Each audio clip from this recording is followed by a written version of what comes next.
ایک خاص دعا اللہ تعالیٰ نے ہر نبی کو عطا فرمائی ہوتی ہے کہ جس کی قبولیت میں شک نہیں. حضور فرماتے ہیں صلی اللہ علیہ وآلہ وسلم کہ ہر نبی نے اپنی اس دعا کو دنیا میں استعمال کر لیا, لیکن صحابہ عرض کرتے ہیں یا رسول اللہ صلی اللہ علیہ, آپ نے وہ دعا استعمال نہیں کی. میرے کریم آقا علیہ الصلوۃ والسلام فرماتے ہیں کہ میں نے اپنی اس دعا کو قیامت کے دن اپنے امتیوں کے لیے بچا کے رکھا. سبحان اللہ. اس سے بڑھ کے اور شفیق و مہربان نبی کون ہو سکتے ہیں؟ حضور نبی کریم صلی اللہ علیہ وآلہ وسلم وہ ہستی ہیں کہ جو وجہ تخلیق کائنات, جن کی وجہ سے اللہ تعالیٰ نے کائنات کو تخلیق فرمایا. سیدہ آمنہ رضی اللہ تعالی عنہا وسلام اللہ تعالی علیہا آپ فرماتی ہیں کہ مجھے خواب کے اندر یہ ساری کی ساری چیزیں مبارکباد یہ دی جاتی, اور جب میں کبھی سفر کرتی تو ایک بادل میرے سر کے اوپر سایہ کرتا, بلکہ یہاں تک آتا ہے آپ فرماتی ہیں کہ جب میں کبھی کنویں سے پانی نکالنے کے لیے جاتی تو کنویں کا پانی خود بخود نکل کے میرے قدموں تک آ جاتا. سبحان اللہ. بسم اللہ الرحمن الرحیم. السلام علیکم ناظرین. برکتوں والا رحمتوں والا مہینہ جو ہے وہ چل رہا ہے, ربیع الاول کا مہینہ. یہ وہ مہینہ جب سرکار دو عالم صلی اللہ علیہ وآلہ وسلم دنیا میں تشریف لائے اور پھر پوری دنیا کے اندر جو ہے وہ نور جگمگایا. آج اسی مہینے کے حوالے سے ہم بات کریں گے. ہمارے ساتھ موجود ہیں مفتی سخاوت نعیمی صاحب. سخاوت صاحب بہت شکریہ, آپ نے ٹائم دیا. آج اس ببرکت مہینے کی رحمتیں آپ کہہ لیں کہ جب آپ سرکار صلی اللہ علیہ وآلہ وسلم دنیا میں آئے تو پوری دنیا, چاہے وہ انسان ہے چاہے جانور ہے, سب کے لیے رحمت العالمین دنیا میں آئے. پوری دنیا کی مشکلیں آسان ہوئیں. پھر اللہ پاک نے ایک خاص کرم کیا انسانیت کے اوپر. جب خدا کی رحمت نے جوش میں آئی تو پھر نبی پاک صلی اللہ علیہ وآلہ وسلم دنیا میں آئے. ان کی ولادت کے قصے ہم نے سنے کہ جیسے آپ دیکھتے ہیں ہمارے بزرگوں نے بتایا کہ جب دنیا میں آئے تو کس طرح سے جو ہے وہ بادل ایک حضرت آپ سرکار صلی اللہ علیہ وسلم کی والدہ کے سر کے اوپر رہتے تھے. ذرا بتائیے گا آج ہمارے ناظرین کو جو ہے ایسے روح پرور اور سننے میں اور کہ کتنے پیارے تھے ہمارے نبی صلی اللہ علیہ وآلہ وسلم, اور کس طرح اللہ پاک کے لاڈلے تھے, اور کس طرح ان کی حفاظت کی گئی, کس طرح ان کو دنیا میں بھیجا گیا. بسم اللہ الرحمن الرحیم. اللہم صلی وسلم وبارک علی سیدنا و مولانا محمد وعلی آلہ وصحبہ وبارک وسلم. بہت شکریہ, اور میں اپنے تمام دیکھنے سننے والوں کو حضور نبی کریم خاتم النبیین صلی اللہ تعالی علیہ وآلہ وسلم آپ کے 1500ویں یوم میلاد کی مبارکباد دیتا ہوں. اللہ تعالیٰ اس سال کو, اس مہینے کو پوری امت مسلمہ کے لیے خیر کا سبب بنائے. اس ماہ مبارک کا صدقہ امت مسلمہ کی خیر عطا فرمائے. آمین. حضور نبی کریم صلی اللہ علیہ وآلہ وسلم وہ ہستی ہیں کہ جو وجہ تخلیق کائنات ہے, جن کی وجہ سے اللہ تعالیٰ نے کائنات کو تخلیق فرمایا. جو وجہ تخلیق کائنات ہیں تو آپ صلی اللہ علیہ وآلہ وسلم کے دنیا میں تشریف لانے کے واقعات بھی کتب احادیث کے اندر موجود ہیں.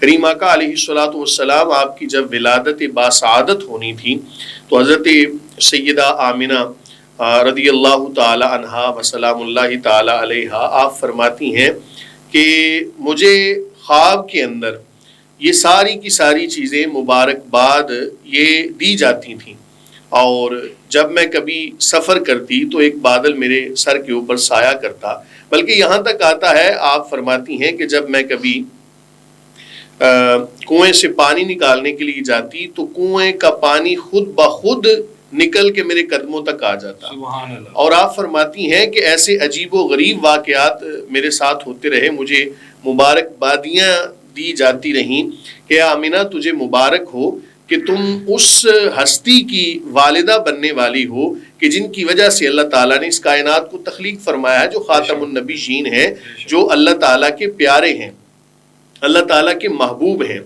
اور بھی اس طرح کے متعدد واقعات. جب حضرت سیدہ آمنہ فرماتی ہیں کہ وہ خاص وقت ولادت کا وقت آیا تو اس وقت میں کیا دیکھتی ہوں کہ مختلف قسم کی خواتین وہ میرے پاس تشریف لاتی ہیں، حاضر خدمت ہوتی ہیں. تو میں نے پوچھا کہ آپ کون ہیں؟ تو ان میں سے بتانے والیوں نے یہ بتایا، ایک نے فرمایا کہ میں حاجرہ ہوں، ایک نے کہا کہ میں مریم سلام اللہ تعالی علیہا ہوں. یعنی سرکار دو عالم صلی اللہ علیہ وآلہ وسلم آپ کی ولادت کے وقت جو خواتین حضرت سیدہ آمنہ رضی اللہ تعالی عنہا کے پاس خدمت کے لیے تشریف لائیں، وہ بھی اللہ تعالیٰ کی پیاری اور اللہ تعالیٰ کی بارگاہ میں مقبول بندیاں جو ہے وہ بن کر تشریف لائیں. بے شک. اچھا سخاوت صاحب، آپ نے بھی بتایا کہ جس طرح سرکار صلی اللہ علیہ وسلم کی ولادت کا ٹائم آیا، پھر اللہ پاک کی پاک بندیاں ہمارے نبی پاک صلی اللہ علیہ وسلم کی والدہ کی خدمت میں حاضر ہوئیں، مبارکبادیں دی جاتی تھیں.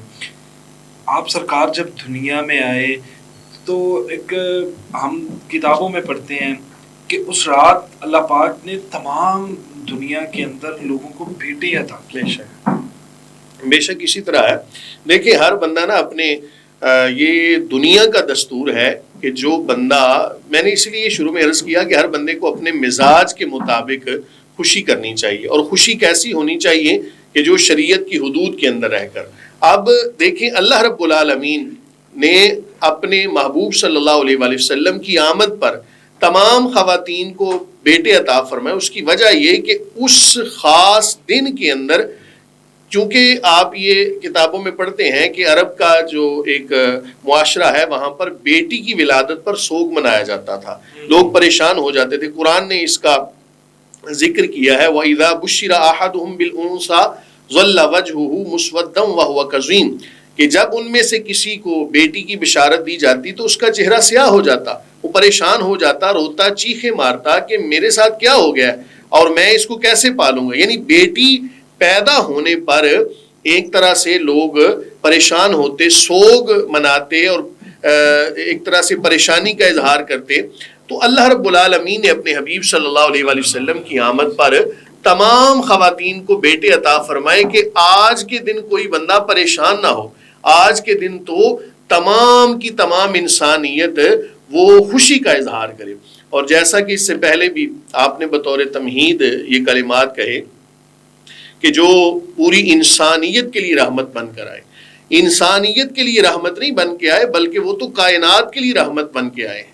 آپ دیکھتے ہیں سرکار دو عالم صلی اللہ علیہ وآلہ وسلم آپ کی بارگاہ میں ایک چڑیا آتی ہے، آ کے تو چہچہانا شروع کرتی ہے، اپنی خاص آواز کے اندر وہ کوئی نہ کوئی کلمات کہتی ہے. میرے نبی صلی اللہ علیہ وآلہ وسلم آپ نے فوراً فرمایا کہ کون ہے کہ جس نے اس کے بچوں کو یا اس کے انڈوں کو اٹھایا ہے، فوراً رکھو ورنہ بڑی پریشان ہوگی. اسی طرح حدیث میں آتا ہے کہ ایک اونٹ سرکار دو عالم صلی اللہ علیہ وآلہ وسلم آپ کی بارگاہ میں آتا ہے، آ کے کان کے ساتھ اپنے لب رکھتا ہے اور اپنی زبان حال کے اندر جو بھی اس نے کہا وہ بیان کرتا ہے. میرے نبی صلی اللہ علیہ وآلہ وسلم نے فرمایا کہ اس کا مالک کون ہے، اس کی بھی پریشانی کو آپ نے دور فرمایا. وہ ہرن والا واقعہ وہ سامنے آتا ہے کہ نبی کریم صلی اللہ علیہ وآلہ وسلم آپ نے دیکھا کہ ایک ہرن ہے تو اس کو شکاری نے شکار کیا ہوا ہے. نبی مکرم رحمت للعالمین، رحمت کائنات، جب رحمت للعالمین ہم کہتے ہیں تو نبی مکرم صلی اللہ علیہ وآلہ وسلم پورے عالمین کے لیے رحمت بن کے تشریف لائے. تو آپ نے جا کے اس کو جب چھوڑنا چاہا تو شکاری آ گیا، وہ کہنے لگا یا رسول اللہ صلی اللہ علیہ، آپ اس کو کیوں چھوڑ رہے ہیں؟ میرے نبی صلی اللہ علیہ وآلہ وسلم نے فرمایا کہ یہ اپنے بچوں کے لیے بڑی پریشان ہے، تم اس کو چھوڑ دو، یہ بچوں کو دودھ پلا کے واپس آ جائے گی. وہ کہنے لگا کہ کبھی شکاری بھی، کبھی جو شکار ہے وہ بھی گیا واپس آیا ہے. میرے نبی صلی اللہ علیہ وآلہ وسلم نے فرمایا کہ یہ ہرن یہ ہم سے وعدہ کر رہی ہے واپس آئے گی. وہ کہنے لگا اگر واپس آ گئی نا تو میں کلمہ پڑھ کے مسلمان ہو جاؤں گا. میرے نبی کریم صلی اللہ علیہ وآلہ وسلم نے اس ہرن کو چھوڑا. کچھ وقت گزرا تو وہ ہرن صرف اکیلی واپس نہیں آئی بلکہ اپنے بچوں کو ساتھ لے کے آئی. تو یہ سرکار دو عالم صلی اللہ علیہ وآلہ وسلم کے معجزات، کمالات، آپ کے اوصاف حمیدہ، اس سے پتہ چلتا ہے کہ آپ صرف انسانیت کے لیے نہیں بلکہ آپ تو کل کائنات کے لیے رحمت بن کر تشریف لائے. مفتی صاحب، پرورش جب بچوں کی جاتی ہے نا، آج کے دور کی یا اس سے پہلے کی ہم بات کریں تو بڑا لاڈ پیار سے، بڑا اس کی ہر ناز، ہر نخرہ، چاہے وہ غلط کہہ رہے ہیں چاہے وہ ٹھیک کہہ رہے ہیں، لیکن آپ سرکار صلی اللہ علیہ وسلم کہیں نہ کہیں، بلکہ کہیں نہ کہیں کیا، بلکہ ان کی پرورش کا ذمہ بھی اللہ پاک نے خود اٹھایا تھا کہ بچپن سے ہی اس صاف کے ساتھ پرورش ہوئی کہ آگے جب جس طرح نبوت کے پاس آتے گئے، نبوت حاصل کی، زندگی گزاری، آج بھی ہمارے عقیدے کے مطابق جس طرح ہم نے پڑھا سنا، ہمیں بتایا جا رہا ہے کہ آج بھی وہ صرف اس امت کے لیے پریشان ہے۔ بے شک سرکار دو عالم صلی اللہ علیہ وآلہ وسلم آپ خود ارشاد فرماتے ہیں، حدیث کے اندر موجود ہے جس کا مفہوم ہے، نبی مکرم صلی اللہ علیہ وآلہ وسلم فرماتے ہیں کہ اللہ تعالیٰ ہر نبی کو ایک دعا عطا فرماتا ہے کہ جو مقبول ہی مقبول ہے، یعنی جس کی قبولیت کے اندر شک نہیں۔ ویسے تو انبیاء کی تمام دعائیں ہی مقبول ہوتی ہیں، لیکن ایک خاص دعا اللہ تعالیٰ نے ہر نبی کو عطا فرمائی ہوتی ہے کہ جو جس کی قبولیت میں شک نہیں۔ حضور فرماتے ہیں صلی اللہ علیہ وآلہ وسلم کہ ہر نبی نے اپنی اس دعا کو دنیا میں استعمال کر لیا، لیکن صحابہ عرض کرتے ہیں یا رسول اللہ صلی اللہ علیہ، آپ نے وہ دعا استعمال نہیں کی۔ میرے کریم آقا علیہ الصلوۃ والسلام فرماتے ہیں کہ میں نے اپنی اس دعا کو قیامت کے دن اپنے امتیوں کے لیے بچا کے رکھا ہو۔ سبحان اللہ۔ اس سے بڑھ کے اور شفیق و مہربان نبی کون ہو سکتے ہیں کہ جنہوں نے ہر جگہ اپنی امت کا خیال کیا۔ وہ پیدا ہوتے ہیں تو روایتوں میں آتا ہے کہ آپ امتی امتی کے الفاظ ذکر فرما رہے ہیں، آپ معراج پہ جائیں تو امت کا فکر، آپ جس جگہ پر بھی ہوں امت کا فکر۔ بلکہ قرآن مجید فرقان حمید کی آیت پیش کر دیتا ہوں، بڑی معروف صورت ہے، الم نشرح لک صدرک ووضعنا عنک وزرک الذی انقض ظہرک۔ کہ حبیب صلی اللہ علیہ وآلہ وسلم، کیا ہم نے آپ کے لیے آپ کا سینہ کشادہ نہیں کیا، آپ کا شرح صدر نہیں فرمایا؟ الذی انقض ظہرک، الم نشرح لک صدرک ووضعنا عنک وزرک الذی انقض ظہرک، اور آپ سے اس بوجھ کو دور نہیں فرمایا جس نے آپ کی مبارک کمر کو پریشان کیا۔ اب وہ کون سا بوجھ تھا جو حضور صلی اللہ علیہ وآلہ وسلم کو پریشان کر رہا تھا؟ کیا آپ صلی اللہ علیہ وآلہ وسلم کو دنیا کی فکر تھی؟ معاذ اللہ نہیں، آپ صلی اللہ علیہ وآلہ وسلم کو فکر تھی تو اپنی امت کی، اور اس امت کے جو پریشانی تھی، یہ بوجھ سرکار دو عالم صلی اللہ علیہ وآلہ وسلم کو ظاہراً پریشان کر رہا تھا۔ اللہ رب العالمین نے آپ صلی اللہ علیہ وآلہ وسلم کو یہ دعا عطا فرما کے آپ کی مبارک کمر سے اس بوجھ کو دور فرما دیا۔ تو یہ ہے کریم آقا علیہ الصلوۃ والسلام کی شان و عظمت۔ آپ سرکار صلی اللہ علیہ وآلہ وسلم کی محبت کا اپنی امت کے ساتھ، پوری کائنات کے ساتھ اندازہ یہاں سے لگا لیں کہ جب آپ سرکار صلی اللہ علیہ وآلہ وسلم کے بیٹے وصال کر گئے تو تب کہا گیا تھا کہ آپ دعا کریں، لیکن اس موقع پہ بھی دعا نہیں کی بے شک آج ہم اس امت کی خاطر وہ دعا بچائیے، ہمارے لیے بچائیے کہ میرے امتی جو ہیں یہ پریشان ہوں گے تو میں اس وقت یہ دعا کروں۔ لیکن آج یہ امتی کیوں اتنا بھٹک گیا ہے، کیوں دور ہے؟ حالانکہ اب سرکار نے ایک لمحہ، ایک زندگی کا ایک آپ کہہ لیں کہ جس طرح جینے کا سلیقہ ہے، ایک پوائنٹ بتا دیا، ایسے جینا ہے، ایسے رہنا ہے، ایسے کھانے تک کے آداب جو ہے وہ آپ سرکار صلی اللہ علیہ وسلم نے بتا دی۔ کیوں امتی اتنا؟ دیکھیں، جب نا محبت صرف لفظوں میں رہ جائے نا تو پھر معاملہ خراب ہوتا ہے۔ ہم سرکار دو عالم صلی اللہ علیہ وآلہ وسلم آپ کے اوصاف حمیدہ کو بیان کرتے ہیں، لیکن جو محبت کے تقاضے ہیں نا ان کو پورا نہیں کرتے۔ آپ دیکھتے ہیں کہ اگر آپ بلکہ پورا جو ایک پوری بحث ہے عربوں کے ساتھ سرکار دو عالم صلی اللہ علیہ وآلہ وسلم کی، تو آپ دیکھتے ہیں کہ عرب لوگ بھی مخالف ہونے کے باوجود سرکار دو عالم صلی اللہ علیہ وآلہ وسلم کے اوصاف حمیدہ کے منکر نہیں تھے۔ یعنی وہ بھی سرکار دو عالم صلی اللہ علیہ وآلہ وسلم کی عظمت و شان کو بیان کرتے تھے۔ وہ کہتے تھے کہ آپ صادق ہیں، آپ امین ہیں، آپ کے اندر کوئی عیب نہیں۔ لیکن جب باری آتی تھی نا سرکار دو عالم صلی اللہ علیہ وآلہ وسلم کی شریعت کو اپنانے کی، اس وقت ان کا جواب نفی میں ہوتا تھا۔ آج کا امتی بھی پریشان اس وجہ سے ہے کہ اس نے بھی حضور صلی اللہ علیہ وآلہ وسلم کی تعریفات کو بیان کرنا تو اپنا مشن سمجھ لیا، لیکن جو مقصد حضور صلی اللہ علیہ وآلہ وسلم لے کے آئے تھے اس مقصد سے بھٹک گیا۔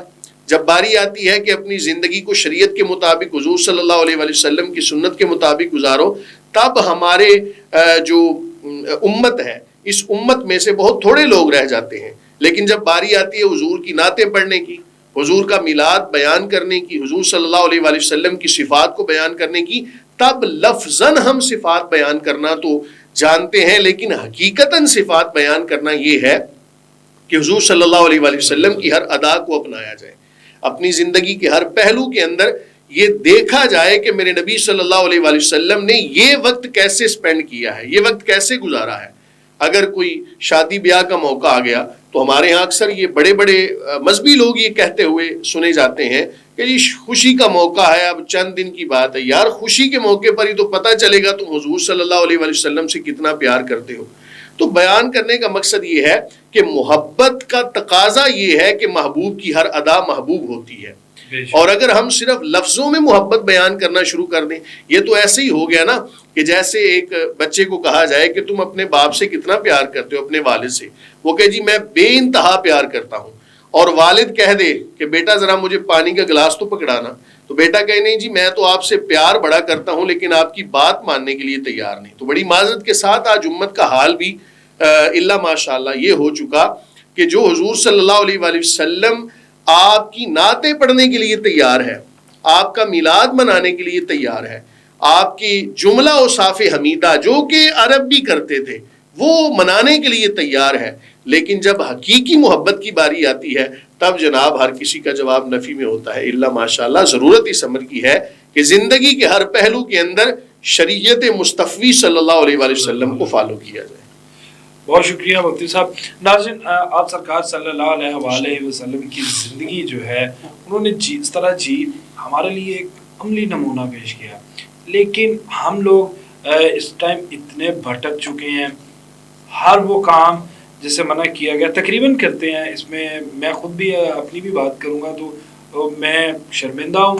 آپ سرکار صلی اللہ علیہ وسلم کے سامنے کس منہ سے ہم پیش ہوں گے؟ ہونا تو ہے، امتی ہیں، انہوں نے ہم سے محبت کی، اپنی امت سے محبت کی۔ اگر ہم بات کریں فرعون والے واقعے کی یا اس طرح، تو آپ سرکار صلی اللہ علیہ وسلم نے اپنی امت پر اس طرح کا کوئی عذاب نازل نہیں ہونے دیا۔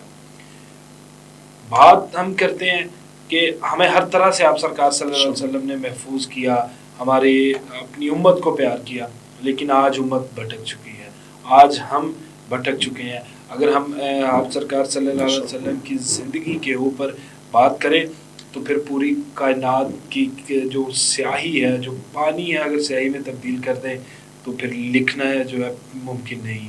اور اگر ہم بات کریں کہ پوری دنیا کے اوپر لکھ دیا جائے تو پھر بھی ان کی تعریف نہیں لکھی جائے گی۔ لیکن کیونکہ موضوع بہت بڑا ہے، ہم اپنی طرف سے ایک نذرانہ عقیدت پیش کیا۔ اللہ پاک اپنی بارگاہ میں اس کو قبول کرے، ہمارے لیے اور ہمارے تمام اہل و عیال بلکہ پوری امت کے لیے آسانیاں پیدا کرے آپ سرکار صلی اللہ علیہ وسلم کے صدقے سے، کہ ہم بھٹکے ہوئے لوگ آپ سرکار صلی اللہ علیہ وسلم کے رستے پر چل کر اپنے آپ کو جو ہے دنیا اور آخرت میں کامیاب کر سکیں۔ اس کے ساتھ ہی مجھے دیجیے اجازت، اللہ نے کے بعد۔